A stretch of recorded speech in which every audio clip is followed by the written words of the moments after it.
Assalamualaikum warahmatullahi wabarakatuh. Selamat pagi sahabat BMA dimanapun berada.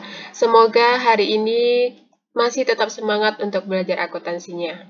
Oke, hari ini saya akan coba menjelaskan bagaimana caranya kita melakukan penyusunan laporan keuangan pada perusahaan dagang, tapi menggunakan metode periodik. Ya, kalau misalnya kemarin kita sudah membahas tentang neraca lajur, sekarang tahap berikutnya adalah kita melakukan penyusunan laporan keuangannya. Oke, nah sebenarnya neraca lajur itu boleh dibuat, boleh juga tidak, tergantung dari masing-masing perusahaan. Seandainya tidak dibuat, bisa langsung membuat laporan keuangan tanpa membuat neraca lajurnya. Oke, baik.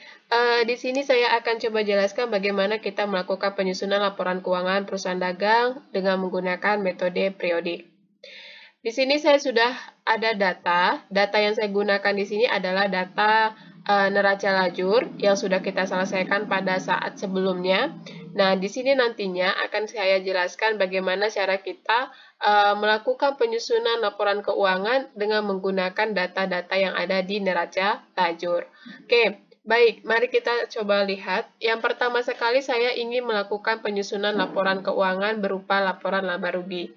Nah, ketika saya ingin melakukan penyusunan laporan laba rugi, maka saya akan membutuhkan data-data yang ada di kolom laba rugi ini. Nah, ini dia. Jadi, semua data yang ada di kolom laba rugi ini saya akan pergunakan dan nantinya akan saya pindahkan ke laporan keuangan laba rugi. Oke, mari kita coba lakukan. Di sini saya sebenarnya sudah menyediakan atau sudah menyelesaikan laporan laba ruginya. Tapi di sini saya tidak akan biarkan begitu saja tanpa ada penjelasan ya. Di sini akan saya akan jelaskan kenapa bisa seperti ini bentuknya, kan begitu. Nah, di sini saya akan buat seperti biasa, jangan lupa judulnya UD Sejahtera, laporannya laporan laba rugi, kemudian periodenya 31 Desember 2019. Nah, sekarang kita anggap ini masih kosong, yang ada hanya tabel garis-garis ini. Jadi ini kita anggap kosong, sekosong tanpa ada angka-angka ataupun akun-akun yang ada di dalamnya. Oke, baik, mari kita coba melakukan penyusunannya. Tadi yang seperti saya katakan, kita ambil datanya dari neraca lajur. Saya mengambilnya data dari neraca lajur. Ini dia datanya, laporan laba rugi. Nah, saya akan pindahkan terlebih dahulu. Kalau misalnya di perusahaan jasa itu yang paling atas pasti nanti akan kita buat pendapatan. Tapi kalau di perusahaan dagang, kita tidak akan buat pendapatan, melainkan akan membuat penjualan terlebih dahulu. Jadi ini kita akan awali dari penjualan. Nah, penjualan di sini kita dapat nominalnya dari mana? Dapat nominalnya itu ya dari sini neraca lajur. Saya akan lihat penjualannya berapa. Oh, ternyata ada 150 juta. Maka nominal ini nanti akan saya pindahkan ke sini. Oke, kemudian apalagi yang berkaitan dengan penjualan? Ternyata kita ada retur penjualan. Mana buktinya ada retur penjualan? Kita lihat. Oh iya, ternyata benar di sini ada retur penjualan. Nah, retur penjualannya berapa? Retur penjualannya itu ada 5 juta. Ini dia, posisinya di debit 5 juta. Oke, nah karena ini posisinya di debit, otomatis nanti, sedangkan penjualan itu kan di kredit, otomatis nanti akan mengurangi dari penjualan kita. Nah, mari kita coba lihat ya. Ini dia retur penjualan. Kemudian ada nominalnya 5 juta. Nah, saya pindahkan kemari. Sebenarnya kalau ada potongan penjualan nanti akan saya tambahkan. Tapi karena potongan penjualan di sini tidak ada terjadi, maka retur penjualan ini akan saya langsung pindahkan kemari dan saya kurangkan dengan penjualan. Nah, hasil pengurangan ini nantinya akan diperolehlah 145 juta. Dan 145 juta inilah nanti akan kita anggap sebagai penjualan bersih perusahaan. Nah, itu dia. Oke. Jadi sampai sini sudah paham ya. Jadi kalau kita mau menyusun laporan keuangan itu kita cari dulu berapa sih penjualan bersih perusahaan kan gitu. Cara mencarinya bagaimana? Caranya yaitu penjualan.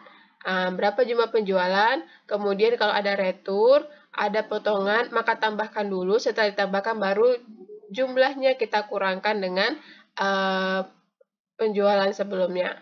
Tapi kalau di sini kan kasusnya tidak ada potongan penjualan, maka saya langsung pindahkan saja 5 jutanya kemari untuk dikurangkan. Nah, dapatlah hasilnya 145 juta. Oke, seperti itulah cara mendapatkan penjualan bersih. Nah, sekarang apa langkah selanjutnya yang kita perlu lakukan? Yang perlu kita lakukan itu adalah menghitung harga pokok penjualan. Berapa sih harga pokok barang yang dijual atau harga pokok penjualan ya? Nah, di sini caranya begini. Pertama itu kita akan buat persediaan barang dagang awal. Berapa persediaan barang dagang awal perusahaan? Dari mana kita tahu nominalnya? Maka kita akan cek ya. Kita akan cek di sini neraca lajur. Oke, di sini saya akan lihat berapa sih sebenarnya persediaan barang dagang awal kita. Ternyata ada Rp45.500.000. Nah, Rp45.500.000 inilah nanti yang akan saya pindahkan ke laporan laba rugi. Nah, di sini dia. Mana dia? Persediaan barang dagang awal, oke, Rp45.500.000. Nah, saya pindahkan kemari. Kemudian, apa lagi? Nah, kalau kita dalam periode itu ada pembelian, maka kita akan buat di situ pembelian. Nah, pembelian ini ada, nominalnya 74 juta. Datangnya dari mana? Datangnya dari sini. Ini dia. Saya ambil angkanya pembelian. Nah, 74 juta. Kemudian apa lagi? Nah, di sini ada pembelian sudah beban angkutnya. Jadi kalau ada yang berkaitan dengan pembelian itu kita akan gabungkan. Jadi di sini ada beban angkut pembelian. Maka beban angkut pembelian ini akan saya buat saya dapatkan ya. Ini saya dapatkan nominalnya dari sini. Beban angkut pembelian itu saya dapatkan dari sini. Ini dia, Rp2.500.000. Ini dia, oke. Nah, ini nantinya ya, beban angkut pembelian ini akan mempengaruhi dari pembelian kita. Ini dia. Ya, diapain? Pembelian ditambah beban angkut pembelian, maka kita akan tambahkan. Nah, hasil tambahan ini nanti, kalau ada memang potongan pembelian atau retur pembelian, maka jumlahnya itu akan kita kurangkan dengan nilai dari pembelian kotor. Nah, jadi itu dia. Kalau ada potongan pembelian atau retur pembelian, maka nanti akan kita kurangkan dengan pembelian kotor. Nah, di sini karena tidak ada retur, maka kita masukkan potongan pembelian saja. Saya kurangkan dia. Saya kurangkan dengan jumlah sebelumnya. Nah, hasil dari pengurangan itu saya pindahkan ke mari. Nah, ini saya anggap ini jumlahnya adalah sebagai pembelian bersih. Setelah dikurangi potongan pembelian, setelah dikurangi seandainya ada retur, maka nanti akan saya anggap ini adalah pembelian bersih. Jadi pembelian bersihnya itu Rp71.500.000. Dan pembelian bersih ini nanti akan kita tambahkan dengan persediaan barang dagang awal. Nah, tadi kita ada punya Rp45.500.000 persediaan barang dagang awal. Maka saya akan tambahkan dengan pembelian bersih, maka akan dapatlah nominalnya 117 juta. Nah, 117 juta ini adalah kita anggap sebagai barang yang tersedia untuk dijual. Ya, jadi ini adalah barang yang tersedia untuk dijual. Persediaan barang dagang awal ditambah pembelian bersih, maka itu kita sebut sebagai persediaan barang yang tersedia untuk dijual. Ya, persediaan barang untuk dijual atau barang yang tersedia untuk dijual. Oke, kemudian apa yang kita lakukan lagi? Nah, setelah itu kita akan mencari apakah sudah terhitung persediaan barang dagang akhirnya, berapa nominalnya. Dari mana kita tahu? Kita coba cek dari sini. Jadi ternyata persediaan barang dagang akhir kita itu Rp56.300.000. Kita bisa lihat dari sini. Ya, nah kemudian kita apakan? Kita akan kurangkan yang tadinya barang yang tersedia untuk dijual itu kita kurangkan dengan barang dagang yang akhir. Nah, jadi setelah kita kurangkan, maka itulah sisanya adalah kita anggap sebagai harga pokok barang yang dijual. Nah, itu dia. Jadi nominalnya berapa? Rp60.700.000 ini adalah harga pokok barang yang dijual. Kemudian apa yang kita lakukan? Kita akan melakukan pengurangan antara 145 juta dengan 60.700.000. Nah, hasil pengurangan ini nanti akan kita anggap sebagai laba bruto atas penjualan. Ini dia. Jadi hasil pengurangan antara penjualan bersih dengan harga pokok barang yang dijual, maka nanti akan kita temukan nominal penjual laba bruto atas penjualan. Nah, kalau sudah begini, apa yang harus kita lakukan? Maka kita harus mengurangkan lagi. Ya, kita harus mengurangkan lagi dengan beban-beban operasional perusahaan jikalau ada. Nah, misalnya di sini dari kasus soal kita ada beban-beban operasional perusahaan, yaitu kita lihat cek di sini. Datanya kita ambil dari kolom laba rugi posisinya di debit, karena posisi debit ini adalah tempatnya beban-beban. Nah, ini dia, ada beban, ada 1, 2, 3, 4, 5, 6, 7, 8, 9, 10. Ya, ada 9 beban. Jadi 9 beban ini saya akan pindahkan nanti ke laporan laba rugi beserta dengan nominalnya masing-masing. Ya, ada beban angkut pembeli, ada beban gaji karyawan, beban iklan, beban lain-lain, beban kerugian piutang tak tertagih, beban perlengkapan toko, beban penyusutan bangunan, beban penyusutan peralatan toko, beban asuransi. Nah, saya akan pindahkan semua akun dan beserta nilai nominal-nominalnya itu ke laporan laba rugi. Maka nanti dia seperti ini, 1, 2, 3, 4, 5, 6, 7, 8. Oke, 8, karena beban angkut pembelian kan masuk kemari. Nah, oke. Kemudian setelah saya pindahkan nominalnya dan saya sudah pindahkan juga akunnya, maka saya akan jumlahkan totalnya berapa. Nah, ketika saya sudah dapat totalnya berapa, maka saya akan kurangkan dengan laba bruto atas penjualan. Jadi laba bruto atas penjualan tadi saya kurangkan dengan jumlah beban operasional perusahaan. Setelah saya kurangkan, maka nanti dapat hasilnya 42.700.000. Nah, 42.700.000 ini adalah kita akui sebagai laba bersih operasi perusahaan. Laba bersih operasi perusahaan. Nah, kemudian apalagi yang kita lakukan? Jikalau memang perusahaan memiliki pendapatan, baik itu pendapatan operasional maupun tidak operasional, maka kita akan tambahkan. Ya, misalnya seperti di kasus ini, ternyata UD Sejahtera itu punya pendapatan sewa, maka saya akan bikin dia pendapatan sewanya kemari. Dari mana tahu kita ada pendapatan sewa? Kita cek lagi. Nah, kita ceknya itu di sini. Nih ya, kita cek di sini. Ini dia mana? Ini pendapatan sewanya ada 4.166.667 rupiah. Saya akan pindahkan dia kemari. Sudah? Nah, karena ini pendapatan, maka otomatis saya akan tambahkan. Jadi, laba bersih operasi perusahaan sebelumnya, kita tambahkan dengan pendapatan sewa, maka ditemukanlah jumlahnya yaitu sebesar Rp46.866.667. Ini akan kita akui sebagai laba bersih sebelum pajak. Ya, jadi kalau kita belum kurangkan dengan pajaknya, maka kita anggap itu laba bersih sebelum pajak. Tapi kalau sudah kita kurangkan, maka nanti kita akan akui sebagai laba bersih setelah pajak. Oke, inilah cara kita melakukan penyusunan dalam perusahaan dagang menggunakan metode periodik. Jadi caranya itu seperti ini, tidak susah sebenarnya. Yang penting kita sudah tahu susunannya. Yang pertama itu kita harus mencari dulu berapa penjualan bersih perusahaan. Kemudian berapa harga pokok penjualannya. Setelah itu, berapa laba bersih operasi perusahaan. Nah, setelah itu kalau memang ada pendapatan di luar operasional atau pendapatan operasional, maka kita tambahkan. Dan kalau ada pajaknya yang mau dihitung, maka kita akan kurangkan. Nah, setelah itu baru dapat hasilnya berapa jumlah laba bersih atau rugi bersih perusahaan. Nah, begitu cara melakukan penyusunan laporan laba rugi pada perusahaan dagang dengan metode periodik. Oke, nah sekarang saatnya kita melakukan penyusunan laporan perubahan ekuitas. Oke, ini dia. Laporan perubahan ekuitas, ini datanya kita peroleh dari mana? Kan pertanyaannya seperti itu. Datangnya itu dari kolom neraca lajur. Ya, ini dia. Kolom neraca lajur, yaitu di kolom neraca sama kolom laba rugi.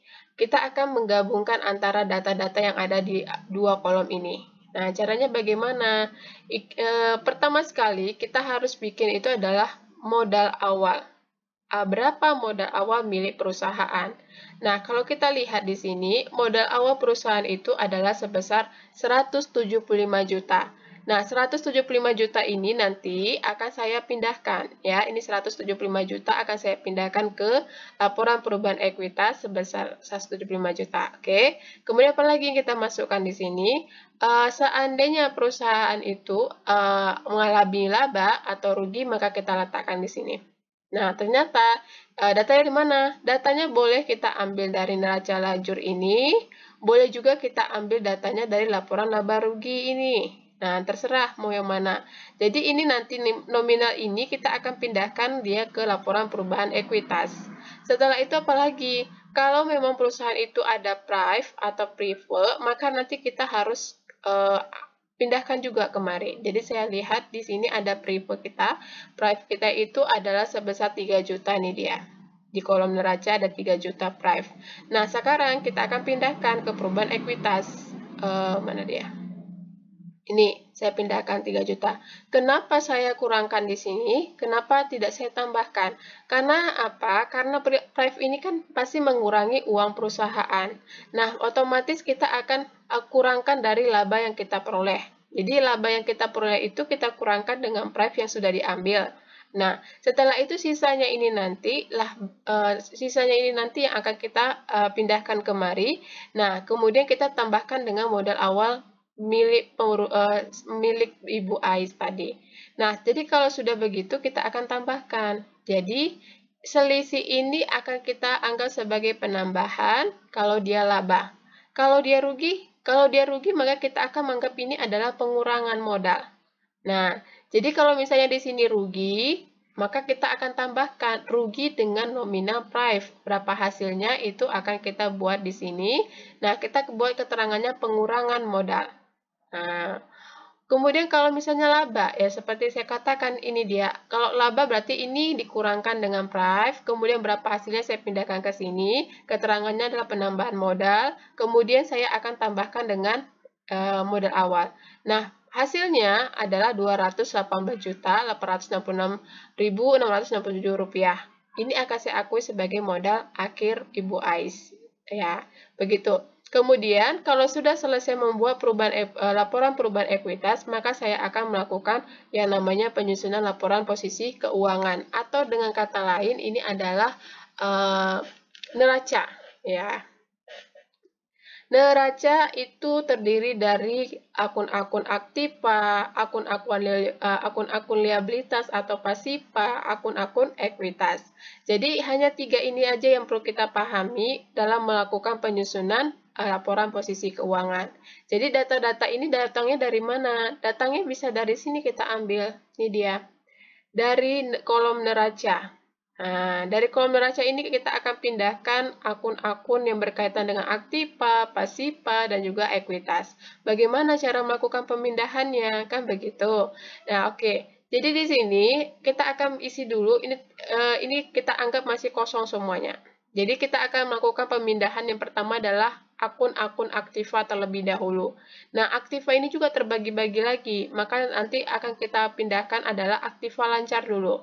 Nah, aktiva lancar itu kan artinya adalah yang mudah dicairkan, yang masanya kurang 1 tahun ya, kurang dari 1 tahun, maka itu nanti kita akan lakukan penyusunannya ya terlebih dahulu. Misalnya nih, datanya saya ambil dari sini. Kas lancar tidak? Lancar. Piutang dagang? Lancar. Persediaan barang dagang? Lancar. Perlengkapan toko? Lancar. Asuransi diberi muka? Lancar. Kemudian apa lagi? Iklan dibayar di muka.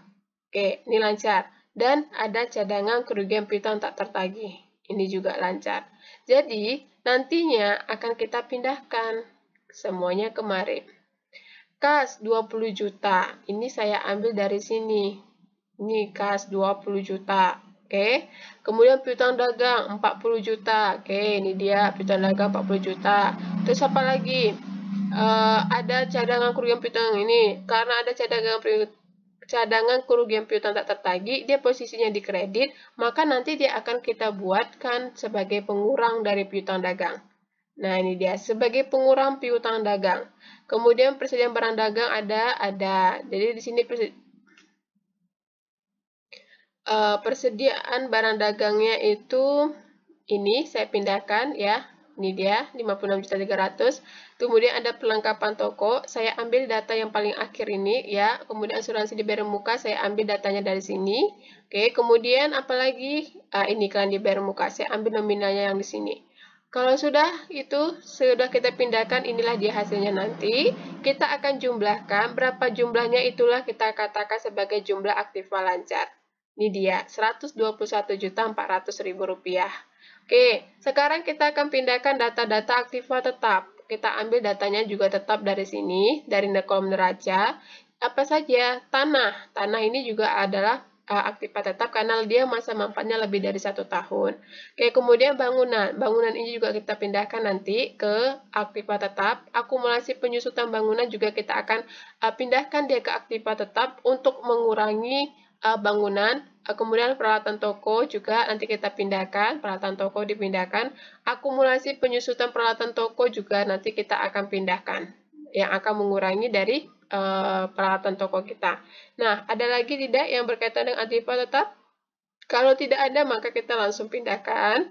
Di sini, ini tanah, ini bangunan, ini akumulasinya. Akumulasinya nanti akan mengurangi bangunan.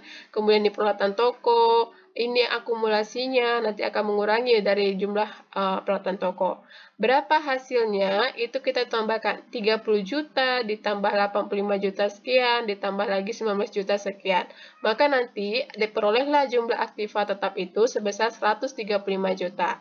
Nah, total ini jumlah-jumlah aktiva tetap ditambah jumlah aktiva lancar, maka itulah total aktiva kita. Nah, ini dia 256.400.000 rupiah adalah total aktiva perusahaan.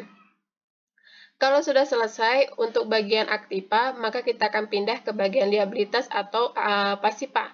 Nah, di sini kita akan lihat ada utang dagang. Kita dapatnya dari mana? Ini data liabilitas. Data liabilitas atau pasipa ini dapat kita ambil dari neraca kolom kredit. Nah, oke, yang belum dipindahkan ke posisi aktiva ya. Oke, kita lihat apa saja yang ada. Biasanya itu ada utang dagang, pendapatan sewa diterima di muka. Jadi ini nanti yang akan kita pindahkan dan tambah lagi utang gaji. Jadi di sini nanti akan ada 3 akun yang kita pindahkan. Utang dagang 35.200.000. Pendapatan sewa diterima di muka 833.333 rupiah. Utang gaji 1.500.000 rupiah. Nah, setelah nanti selesai semua kita pindahkan, maka kita jumlahkan. Inilah jumlah dari liabilitas lancar. Oke, kalau sudah, kemudian kita akan melakukan pemindahan data ekuitas. Nah, data ekuitas itu apa saja? Nah, di sini saya ada di kasus ini yaitu modal Ibu Ais. Jadi modal Ibu Ais ini nanti akan kita pindahkan kemari ya. Dari mana datanya kita ambil? Datanya kita ambil itu dari sini. Dari perubahan ekuitas. Jadi data yang akhir inilah yang nanti kita akan pindahkan ke laporan posisi keuangan. Kalau sudah dipindahkan, maka saya akan tambahkan. Nah, dari hasil tambah inilah nanti kita akan buat total liabilitas dan ekuitas. Nah, setelah itu kita akan jumlahkan, lihat posisi aktiva dan juga total liabilitas dan ekuitas. Kalau sudah, maka ini sudah dinyatakan benar dan balance. Oke, begitulah cara melakukan penyusunan laporan posisi keuangan pada perusahaan dagang dengan menggunakan metode periodik. Oke, tidak ada yang susah. Sampai jumpa di pertemuan berikutnya dalam pembahasan selanjutnya. Assalamualaikum warahmatullahi wabarakatuh.